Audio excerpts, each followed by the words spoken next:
Hello and welcome to another episode of Team English Talks, and today we've got a very, very special episode, and well, I will leave that to Mr Steele to tell you why. Why is it so special?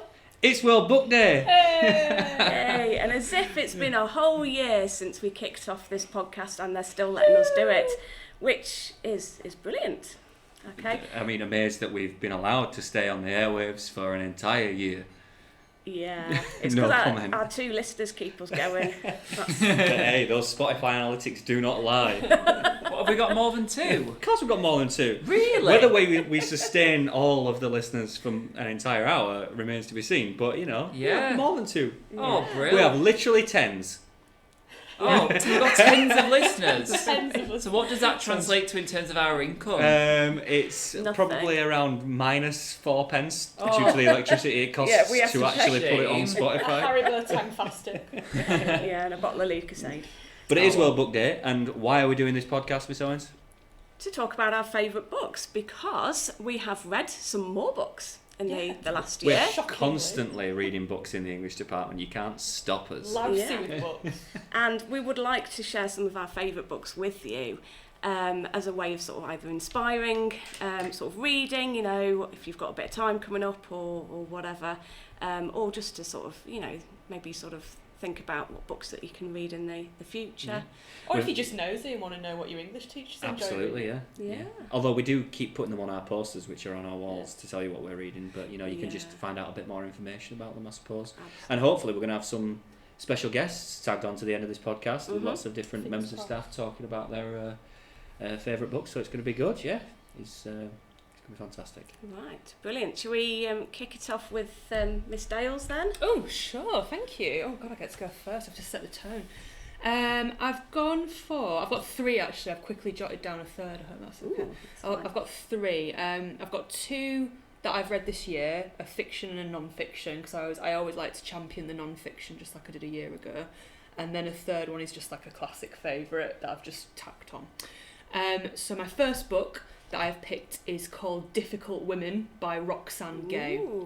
So she is a very influential living black American author. She actually, if you've ever seen any of those social media adverts for masterclasses, you know, like a masterclass in cooking, a masterclass in psychology, she does a masterclass in writing. She's a professor of writing at university in America.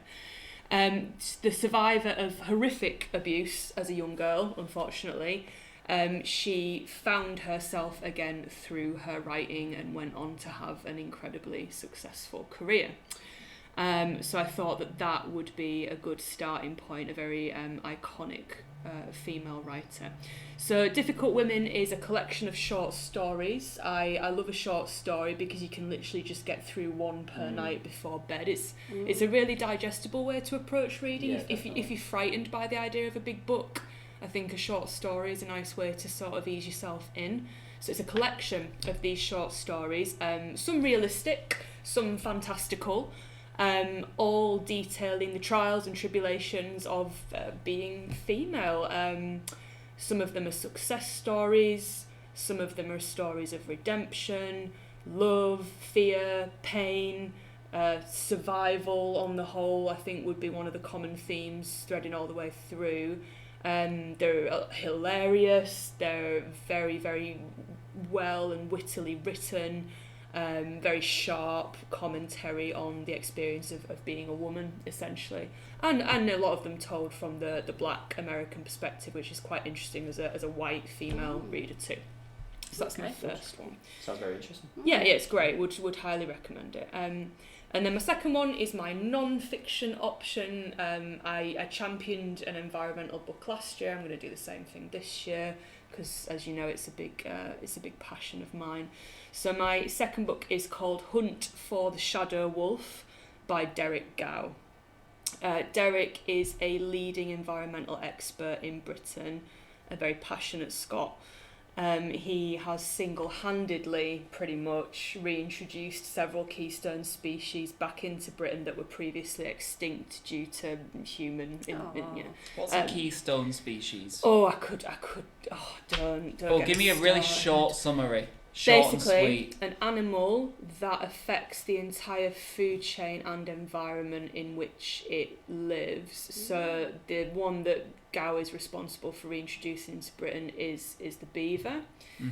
So the animal doesn't just sort of flourish, it also positively affects all the other animals in its wider what's called trophic chain. Points from the geography department for that. And it actually impacts the environment in a positive way as well. Didn't they reintroduce wild boar into Scotland? Haven't Wild they done boar that? are They're funny. looking at wolves as well. Yeah, so well that's Yeah, what, they are that's really what, funny, that's aren't what they? the books are. Yeah, they're hilarious. Have you ever seen They're one? hilarious. No, wild boar are interesting.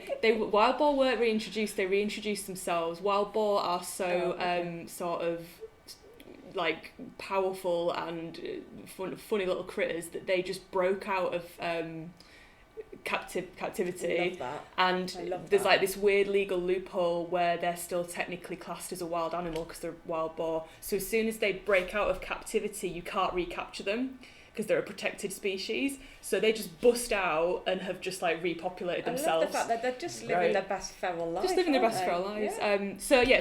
So Derek reintroduced beavers, a wonderful species that are flourishing back again in the UK after we hunted them to extinction for their fur and their other animal products. Wasn't there a whole idea that fishermen didn't like them because they thought that they ate fish, but they don't, they're vegetarian. Or the fishing vegans. industry still thinks that. Herbivores. It's ridiculously outdated. Do you know whose fault that is? Another writer, C.S. Lewis. It's all because of the Chronicles of Well, Narnia. yes. Wow, Do you that know is what? interesting. Yeah. Calling Mr and Mrs Beaver and then And putting they have their words into supper their... of fish. And that's why people Yeah, think it. and What then is that in the putting words Chronicles of into- Narnia? It's in the Chronicles Oh, of Narnia. right. Okay. Right, Right. so- Interesting. So if you're reading the Chronicles of Narnia, maybe just cross out the fish supper and replace it with a nice vegetarian meal. Absolutely. Absolutely. And we can... wonderful animals, beavers. There you can basically stop flooding for free if you just chuck a beaver in there. It'll just do the job of a human but 10 times better. I suppose we chuck a hippopotamus in there, it'd do the same thing. Yeah. So hunt for the shadow wolf. So Derek's brought beavers back. He's brought a few other species back as well, and he has now turned his attention to wolves. Oh, nice. And Excellent. particularly enigmatic species, a wolf, isn't it? And they used to live in Britain. The book, like I said, it is a non-fiction. It delves very, very thoroughly, very highly researched by Derek into the history of wolves in Britain. So how they've been depicted in our art, our literature, our building, very much so in our folklore. Like I said, Red Riding Hood. yeah, exactly. And Derek goes a lot into folklore in particular because obviously oral tradition, handing down of stories was huge at one point in our history. But then he shows how they've been demonised. So like you say, Little Red Riding Hood, the wolf is the villain. And we often think of wolves as these villainous creatures that steal our livestock, our sheep, things like that. When they're a keystone species, they're actually a hugely useful and important species. So he looks at how they've been demonised over the centuries until they were persecuted to extinction. So he looks at, like the accounts of the last remaining wolves in Britain and when they were then hunted down and killed. And then it goes into current efforts and ideas about reintroducing them into the landscape. Whether that'll happen, whether they'll be as successful as beavers. They're a much more difficult animal to manage, are wolves. They need huge areas to roam. But it's been done elsewhere. It was done in Yellowstone National Park in America, so there is hope yet. So yeah, a very interesting read if you like environmental issues like I do. And then my last book, very briefly, is Flowers for Algernon by Daniel Keyes. Oh, I read that when I was about 15. Yeah. Yeah, it was profoundly sad. Yeah, exactly right. Oh, I can't read it, it's sad.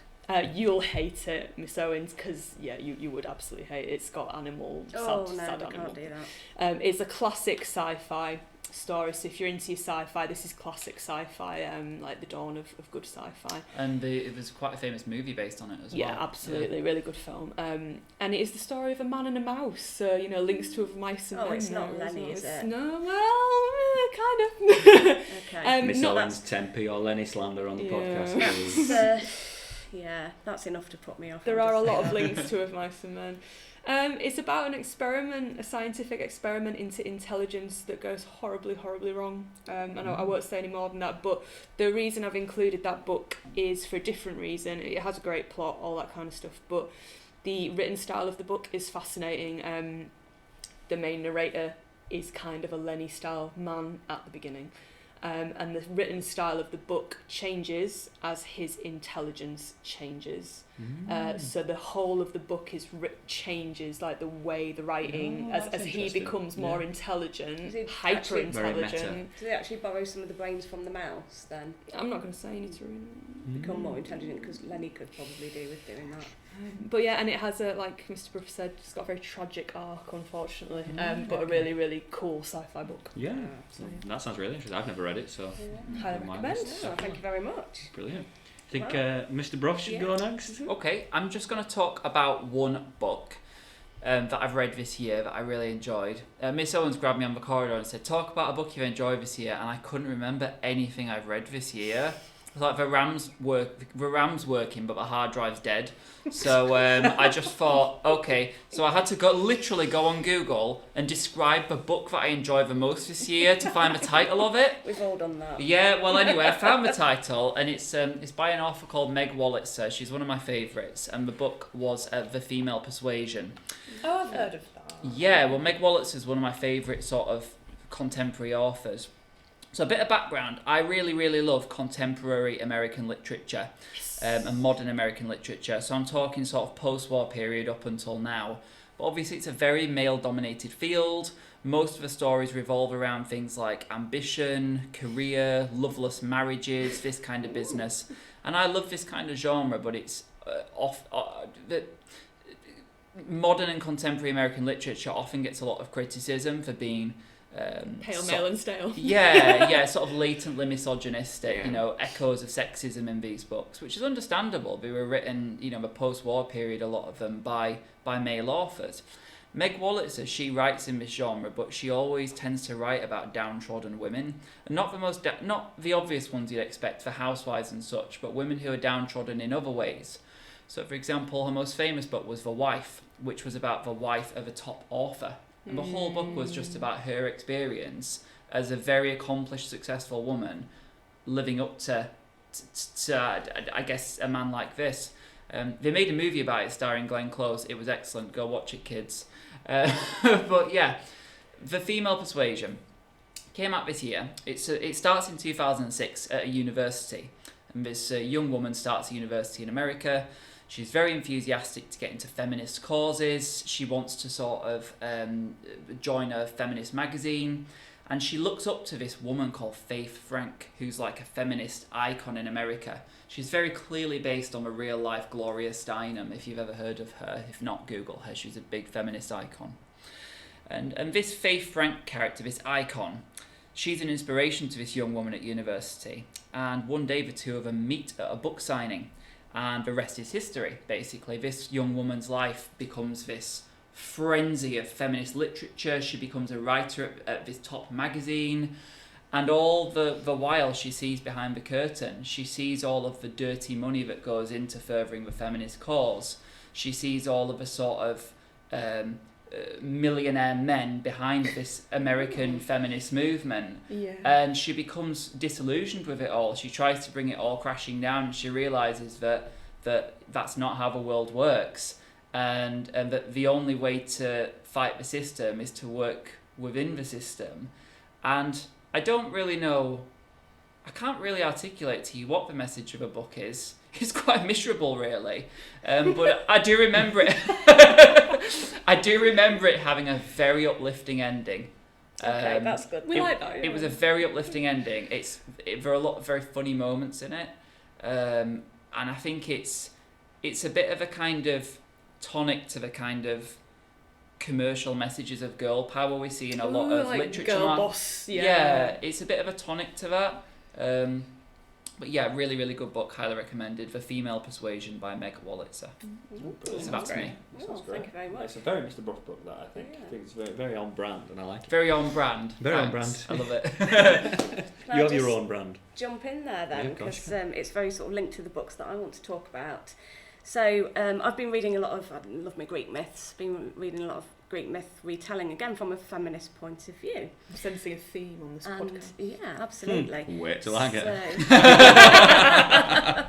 So, Speaking about not living up to expectations, it's Mr Steele. Sorry, Ms Owens, I don't mean to interrupt. No, you're all right, don't worry. Jennifer Saint and both Natalie Haynes are sort of very well known, very well respected in terms of rewriting Greek myths from a female point of view. So just very quickly, Jennifer Saint's Atalanta sort of follows the character of Atalanta as she joins Jason on his voyage to go and retrieve the Golden Fleece. Yeah, Jason and the Argonauts. Jason the Argonauts, yes. Unfortunately, she doesn't appear in the film, Jason the Argonauts, and she doesn't appear in quite a few versions. However, there is this rumour that actually she did take part in it, and that's what Jennifer Saint does, and sort of thinks about the kind of role that she could have played in the voyage of the Golden Fleece, and again it's that idea of sort of having a woman amongst a lot of these heroes. You've got Heracles, you've got sort of, I can't remember what his name is anyway now. Another Greek guy. Yes, lots and lots of important ones who are quite sort of dismissive of her to start off with, and she really has to sort of prove her place in with Jason's crew, and she does that, and you know, and much more. So I quite like that one. And then Natalie Haynes as well, who's an absolute legend. Stone Blind is a rewriting of Medusa's story, again from Medusa's point of view. Medusa's got to be one of the top myths, right? And we were just talking to some of the Year 11s today about how Medusa, when I was growing up, was always seen as the monster. Yeah. And yet, when you look at her story, actually she's a victim. Yeah. And Quite tragic. Yeah, very tragic. And it's that sort of giving her a voice. But I love, one of the things I love the most is the comedy of it. You know, she makes Perseus sound like the most ridiculously wet blanket, useless so-and-so who needs sort of the help of 3 gods to be able to defeat this woman who's actually asleep when he kills her. I mean, we all know that he kills her, so you know, it really does sort of play with that sort of sense of you know, she's not a monster, she's you know, she's a woman, she's had a lot of bad things done to her. And then the ultimate like degrading, he goes on and uses her as a weapon. Yeah. So it's the only time, I mean, really, I think in mythology, the only time she ever really turns anybody into stone is when he uses her head, you know. The rest of the time she's trying not to. Well, she never turns anyone into stone consciously, does she? It's only after she's dead. No, I think it's a bit of a waste, really. Absolutely, yeah. Use that power, girl. Yeah. And, quite fancy a few statues in my garden. No, I'll have a few. So, yeah, then it brings me to the book I'm going to talk most about, is called You, Goddess, by E. Foley and B. Coates. I think it's Elizabeth Foley and Beth Coates. And what they do is they take the idea of different sort of goddesses, different women from mythology, and try to apply it to everyday modern life, and use sort of the messages that we can get from those people for us. So I'm just going to read a little bit about that. My favourite bit is about Baba Yaga. I love Baba Yaga, just basically because she just... Can you explain who Baba Yaga is? Lives on her own. She's quite a frightful creature, really. You know, she's known for sort of eating children. Does she kind of originate in Slavic mythology, Yes. sort of Eastern Europe kind of region? Yeah. But I think, again, she's had bad press because she only really eats the children who bother her. You know, she's got her own place, you know, house on chicken legs in the middle of a wood. She's minding her own business, having happy times. And these kids who come and just, you know, do generally awful things, you know, she's not going out of her way. She's standing up. She's standing up for herself. So anyway, she just says that here, you know, the Baba Yaga, the most famous witch of Russian folklore, lives by her own rules and apologises to no one. And it's that idea of taking this message from Baba Yaga, you be yourself and don't be apologetic about it. So they've said that sorry has become such a loaded word. We're all guilty of its overuse, particularly the British habit of apologising when someone steps on your foot and steals your wallet. And she said the Baba Yaga would not stand for any of this kind of nonsense. She's fabulously horrific hag who lives in the forest in her very own off-grid, there we go, eco-friendly. She is eco-friendly. Ghoulish grand design, assisted by her faithful servants, 3 pairs of disembodied hands. Why not? Why not? That's brilliant. Baba Yaga's worth isn't tied to others. I like this. She has no romantic relationships. Even when she's described as having daughters, there is never a father involved. She resists all traditional ideas of beauty and constraint. She's a brilliant agent of subversion. Even for Baba Yaga, the kitchen utensils are weaponised. So she takes that classic woman's place and totally weaponises those. And she flies around in a flying pestle and mortar. Why not? I love that. So That's brilliant. Again, it's that idea of sort of, you just, take it. And they've said, really, this is a really good sort of way of just saying, I am how I am, I'm not going to apologise for it. And they said use Baba Yaga as your #life goal. It's spellbinding stuff. And this is just one of the goddesses. They also talk about sort of Athena, Freya, if you know your Norse mythology. Loads and loads of really inspirational ideas from different goddesses. And I just think it's a wonderful message to send to young women. Yeah. If you've ever, I know a lot of our students love Japanese cinema, especially Studio Ghibli films. But if you've ever seen the huge Studio Ghibli film Howl's Moving Castle, I have, yeah. Yeah, Baba Yaga's obviously a major character in that, isn't it? And she's portrayed very sympathetically. She's portrayed as quite a fearsome but very sympathetic character. She is. And She's there's a in big the moving house. house as well, isn't there? Yeah. Yes, There's the book as well. The House with Chicken Legs, isn't there? Of course, Yes. yeah. Again, she's. I'm just envisioning a cooking channel special hosted by Baba Yaga in her flying pestle and mortar. Like, can you imagine how? That'd be so. That'd be a bit of a step up from like Jamie Oliver, wouldn't it? Yeah, you just have like these bags of flour just sort of like chuttering along after her.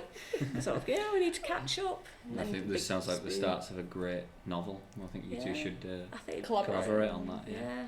Or a screenplay or something like that. Get it submitted. Or maybe a little podcast audio play. Or am I dropping any spoilers there? No, not yet. No.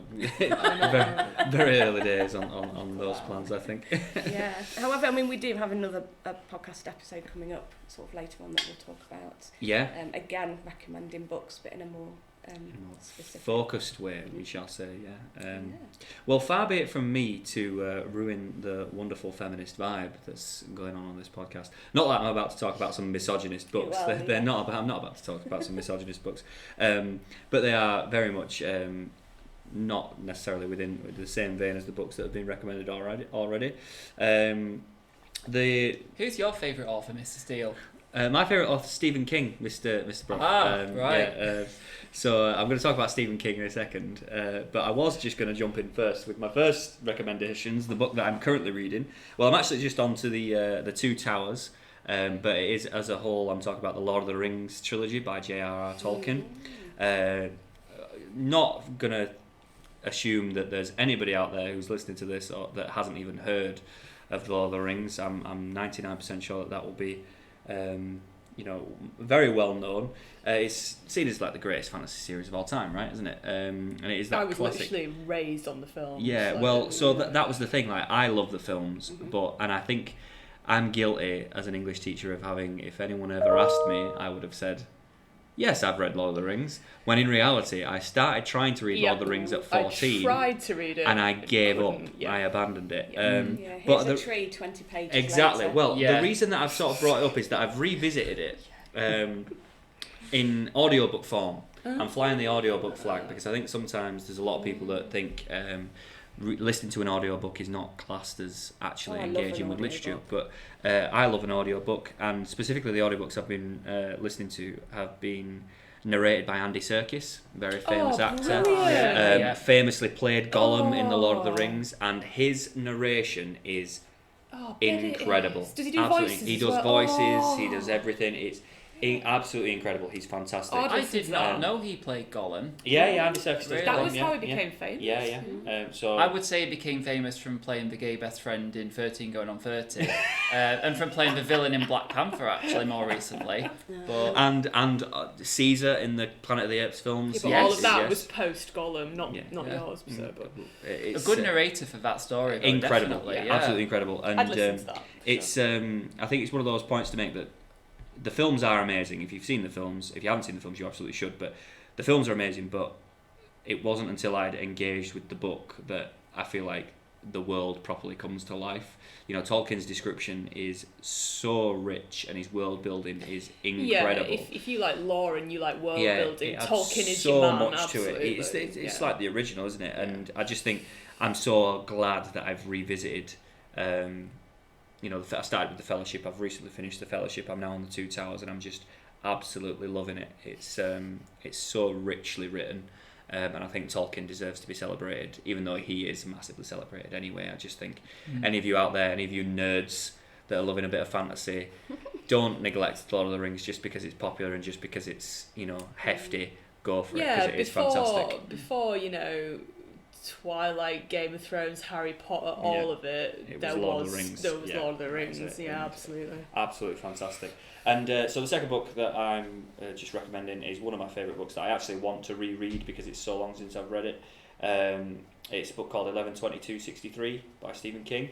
11/22/63 being a date, unfortunately in the American form, so the 22nd of November 1963, an important date in history, the day that John F. Kennedy was assassinated. And it follows the story of an English teacher, of course, who, through the help of a friend, is introduced to a little rabbit hole, a slip in time, which he discovers takes him to exactly the same place, but in 1958 in the middle of America. And the sort of, I won't go too much into it, I don't want to give you spoilers or anything like that, but the rules are sort of, it doesn't matter how long you spend in 1950 or in the past, when you come back through the rabbit hole, it's just been 2 minutes in your world, that's it. And he's sort of pushed on by this friend to start planning the prevention of John F. Kennedy's assassination, and it's sort of it's his entire journey. He goes, obviously, because there's maths 5 years between 1958 and 1963, so he has to spend 5 years in the late 1950s, early 1960s. And even after that time, when he pops back to modern, it's only 2 minutes. It's only 2 minutes, wow. yeah. And can you give us a flavour of the kind of things he has to do? So, he obviously has to first, because of the whole conspiracy thing around the JFK thing, he has to ascertain whether it was Lee Harvey Oswald who was the shooter and all that stuff. The grassy knoll. Grassy knoll, yeah. He has to do all that sort of investigation. And without obviously giving 2 minute spoilers, it's one of those things where it resets if you go back through the rabbit hole. So he does a few test runs where he'll spend a couple of years and then he'll come back, only 2 minutes have passed, and then he'll go back through the rabbit hole to see. That sounds like a lot of effort. He goes through a lot. It's a bit like Groundhog Day. It's a bit like Groundhog Day. There's lots of Groundhog Day elements in there. It's just, I think it was my gateway into King. I think I say every time I mention Stephen King on the podcast, I'm like, he's known for horror, but this is not one of his horror novels, and it feels like I'm just only ever talking about the novels that he does that aren't horror. It's got elements of horror in it, but it's definitely much more of a fantasy, kind of historical fiction as well, because the vast majority of it is set sort of in that sort of golden era of America. It is a fantastic novel that I would recommend to anybody. More like, I think obviously if you're going for Lord of the Rings, you want to be like year 8 and above, probably year 9 and above, probably I would say. And similar with 11/22/63. If you're in year 9, year 10, and older than that, I think it's probably accessible to you. It's a fantastic novel, and I would. That's a good point, actually. I'll quickly jump in with that because I didn't do age recommendations for mine, and I absolutely should have done. Flowers for Algernon, probably year 8 and up. I don't think there's any issues there. The Roxanne Gay one, The Difficult Women, I think that's probably year 11 upwards, because there's some difficult themes and difficult things that happen in some of those stories. And Hunt for the Shadow Wolf, that's non-fiction, so anybody could have a go at reading that and be fine. Can I tell you about my Lord of the Rings moment earlier? Absolutely, please do. Mr Brough witnessed this. Did you say My Precious over something? No, that's common. But no, I crashed through 2 doors at the same time, Aragon style. Aragon style, yes. And in my mind, I was like, yes, like this, entering the throne room, when actually it was just a sad middle-aged old woman who was happy that she'd managed to push through 2 doors. To be fair, Ms Owens, I thoroughly enjoyed seeing you crash through the doors, but I didn't realise it was a literary reference. No, I've tried to get on board with Lord of the Rings, and I know everybody loves Legoland, and obviously there's a goblin, and I just can't. I actually once read The Hobbit. And it was about 4 chapters of goblins stuck in barrels going down a stream, and I just... It's actually dwarves. That sounds great. It's actually dwarves. What is the difference between a dwarf and a goblin? Much. Ask Tolkien. That's a whole separate podcast. Yeah. Tolkien's got many appendices Yeah. on Yeah, on many. the difference Yeah. between goblins, orcs, If you like an dwarves, appendices, elves. Tolkien is your man. Absolutely. I'm just going to throw it out there, sort of, unless a book is set in objective reality, I'm not interested. It's not you my know, bag. That's perfectly fine, and I think That that's is Frodo's why- objective reality.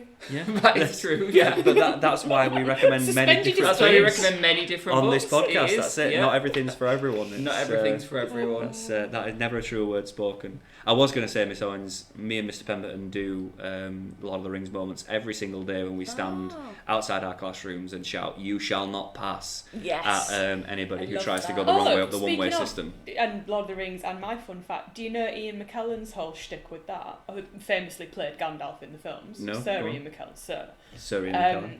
He was giving a talk at, I think it was probably Cambridge or Oxford University, post the films. Films were a big deal at the time, and the students had managed to find where he was having a little break in a little office tucked away somewhere, and they were all kind of clamouring round the base of the office. He was like 1 or 2 stories up, and they're like, Sir Ian, going crazy, fanning over him massively, and he opens the window, sticks his head out, and simply goes, "You know what will happen if you do not study?" And they all go quiet and look up at him in confusion. And then he belts out, "You shall not pass!" Genius. You see, that always reminds me of the moment in Monty Python in the Holy Grail where you've got the Black Knight, none shall pass. I think perhaps Gandalf's a little bit more useful, a little bit more successful with that. Ian McKellen is a national treasure. We should point He's that great. out. He's Yeah. from Yorkshire, isn't he? He is? You're not getting confused with Oh, Patrick You're Stewart? getting wait, confused yeah, with Patrick Patrick Stewart. Patrick Yeah, Stewart yeah. and Huddersfield. Oh, I Yeah. thought that. I always think they're the same person. Yeah. I thought Ian McKellen had given a talk at a school in Yorkshire because that's where he. That doesn't mean he's from Yorkshire. Yeah. No, actually, he might be. We'll have to Google I'm that. currently on it. Where's Ian McKellen from? Disembodied voice. Yeah.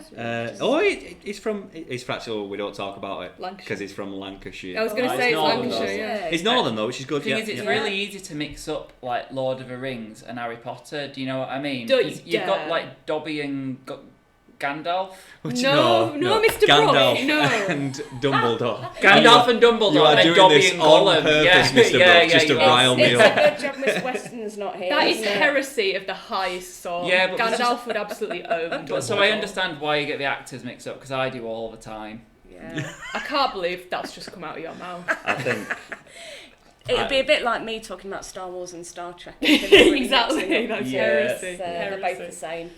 Well, I think that's been fantastic, and we've had some very good recommendations there. And hopefully, through the magic of computer wizardry, when we all say goodbye, we will be followed by a stream of staff talking about their favourite books. Either that, or it'll just be Mr. Murphy, and that'll be the end of the Probably podcast. will. But, Either way, what a way to finish it. I'll make Mr. sure Murphy. Mr. Murphy's last either way, but hopefully there'll be some people before Mr. Murphy. If the next voice you hear after ours is Mr. Murphy's, that means that you need to nag your teachers to send more podcast requests when we ask for them, please.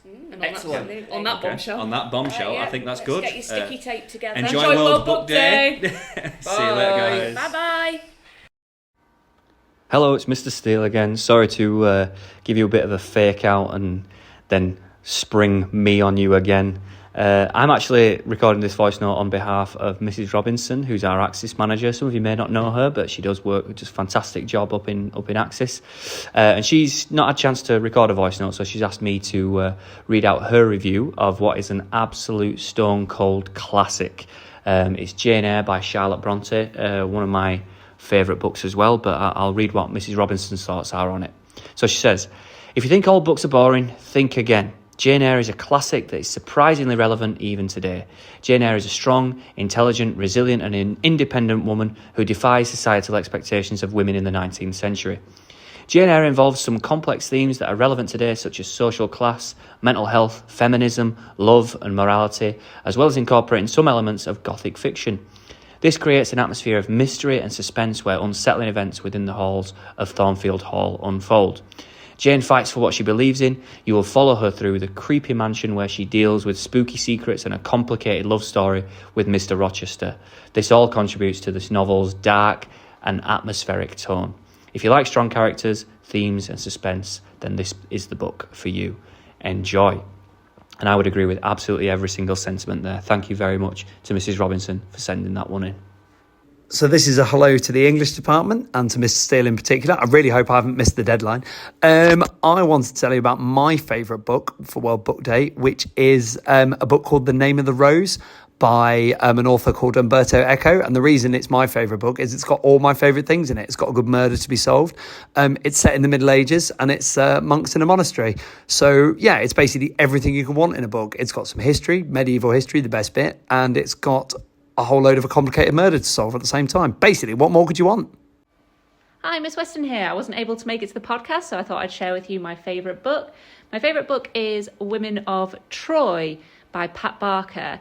I love this book because it combines my favourite things, which is feminism and retelling of Greek myth. So my favourite type of genre is retellings of Greek myth. This is retelling the story of Troy. I like this book because it's set just after the fall of Troy. It's actually the second in the series. I like because it gives a real gritty view of what war is actually like, and it shows how the people that are affected are not just the men who are fighting in the war, but the women who are captured, the women who are left behind. I'm currently reading the Iliad because they've just released the first ever English translation by a woman, so this is obviously quite a monumental moment, and that again fits in with my great love for Greek myths. If you are interested in what the school is doing for World Book Day, I suggest you head on down to the library, as we have had a donation of 100 brand new books, some really great books out there, as part of Bradford City of Culture. So the library has got a fresh new lot of books which are ready for you to take out and read, and there's some really excellent books in there, so head on down to the library.